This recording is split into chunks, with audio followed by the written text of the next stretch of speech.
The Northern Spire is an economic regeneration project. It's physically a bridge across the River Wear in Sunderland, but it's really about opening up Sunderland to economic regeneration by connecting communities and key parts of the area together. I think this is a really exciting project because it brings in everything from benefits delivery through to complex engineering, and I think that's why it really stands out. It's an extremely visual project in the way that we've chosen to build it, which means that the community's been fully engaged in it, but it is about opening up Sunderland for redevelopment. That's the fundamental benefit that we believe that we are delivering, but it's had some excellent engineering challenges along the way, and that just brings all aspects of project management in one place. It's a real honour to be shortlisted as a finalist for the APM Awards. Obviously we are proud of our project and we believe that it really deserves the recognition that it's getting, and we're glad to be here.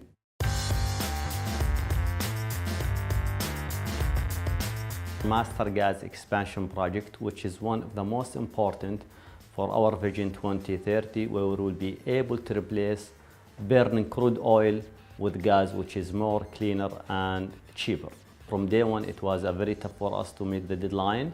In addition to that, it's in a remote area where we have to build 2 stations for the first time in Saudi Arabia. Building a compression station was new for us, but we managed to do it, and we did it ahead of schedule. I believe the biggest achievement is to see our young generation taking the lead for the next project. In addition to that, the teamwork that we have done from day one until we achieve the final milestone of this project. We are so proud of what we have done. It's a clear evidence that the effort that we have done in this project has been paid off, and being in the final list means we are in the best top 5 project worldwide.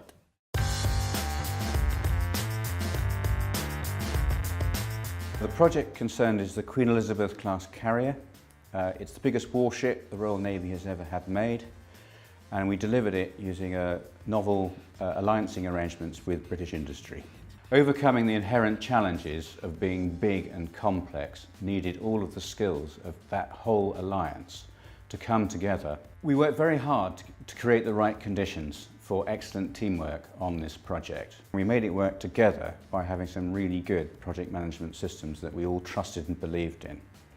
And we got the best people in the country and from all of our companies to come together in that project management, project control system. Being an APM finalist of itself means that our efforts have been recognised. It was a very hard journey to get here.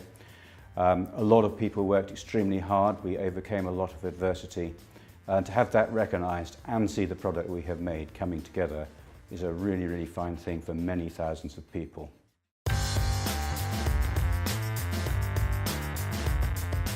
The Francis Crick Institute is a biomedical research facility. It's completely new.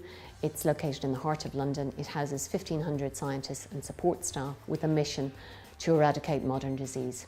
The ethos behind the project is to have a cross-disciplinary collaborative environment to heighten scientific research. So there's loads of breakout spaces, shared working environment, a theatre, a restaurant, coffee shop. So the whole idea is that we'll meet people on the stairs and start conversations, and from that better science will emerge. We believe that we've delivered the facility that the scientists were looking for, and that it will reap the benefits accordingly. It's a huge honour to be an APM Award finalist. I think it's a worthy honour for the project, because the project has huge ambition and scale and was very complex, and it's like delivering a whole site-wide scientific campus in a tight urban environment, and we managed to do that within time and on budget.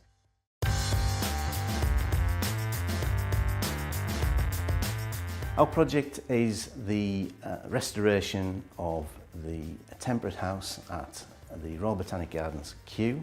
Grade 1 listed building, built between 1845 and 1899.